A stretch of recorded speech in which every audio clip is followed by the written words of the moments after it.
Hey guys, this is Mekkah, and I've got some more Pokemon trading card game related content for you. Don't worry if you're just here for Fire Emblem, that's still in the works. I just felt like doing something different. Now, most YouTube channels are already covering the current tournament legal formats, standard and expanded, and I like doing things a little different. So what I'm going to be doing is make some videos about the legacy format. Since a lot of people might not know what that is, I decided to make an introduction video about it. It's going to be mostly for people already familiar with the Pokemon TCG in general. So if you're completely new to that, I guess go look for some tutorial videos. If you played the Pokemon TCG for a while and you're curious about Legacy, then this is just a video for you. I'm gonna tell you what Legacy is, what some good decks are, what kind of engines the decks usually run, as well as the reasons I enjoy playing it and why I think everyone should try it out. Now, Legacy is a PTCGO exclusive format. It doesn't exist in real sanctioned tournaments, and as far as I know, not many people build Legacy decks in real life.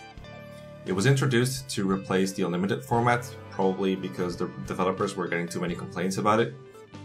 One of the big problems with it was the giant fan shift tree that let people win on turn 1. That was pretty annoying.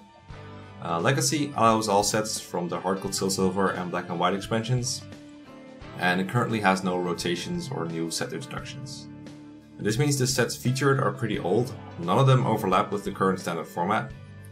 For me, it's a pretty nostalgic format, since I started playing when the Hard Gold, Silver sets were illegal. Some might think that a format that doesn't change is very stale, but I think it's fun enough. A metagame can definitely change just based on what's popular, and I've found it's possible to innovate if you look hard enough.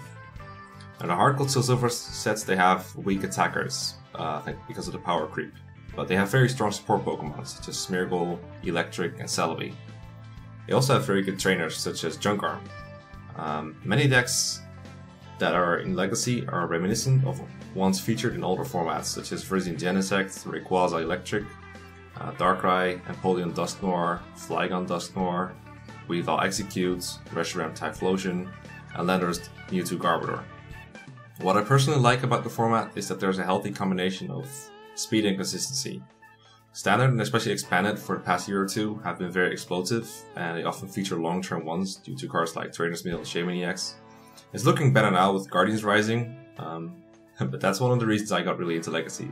It was just a lot more fun to play.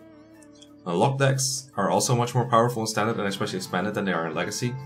So in Legacy there is no Trevenant with Forest Curse or Seismitoad EX with Quaking Punch. There is a Vileplume from Hard Gold, Silver that does exactly the same as the one in Standard right now. I think it's from Undaunted actually. But it's much harder to get into play quickly due to a lack of Forest of Giant Plants. Garbodor is in Legacy, but due to the presence of Tool Scrapper and Junkarm, it's much less restrictive, and ability decks manage to thrive anyway. The card that Legacy is shaped around is definitely Junkarm. What Versus is for Standard and Expanded, Junkarm is really for Legacy.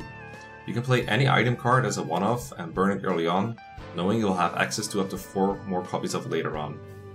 This greatly enhances the utility of cards like Random Receiver, Lost Remover, and Tool Scrapper. You can even use it to get back A-Spec cards like Life Dew and G-Booster. Of course, you can also use it to increase your supply of cards you play many of, such as Hypnotoxic Laser, so it's very versatile.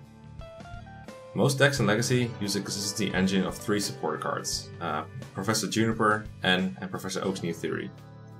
Oak's New Theory is a great middle ground safe supporter that can be played in just about any situation, as it will always get you just 6 cards. It doesn't help or hurt your opponent, and it also doesn't force you to discard anything. You can further enhance your deck's consistency with Pokemon like Smeargle, Electrode, and Jirachi EX. You can use items such as Bicycle and Random Receiver, or situational supporters like Colress, Skyla, and Twins.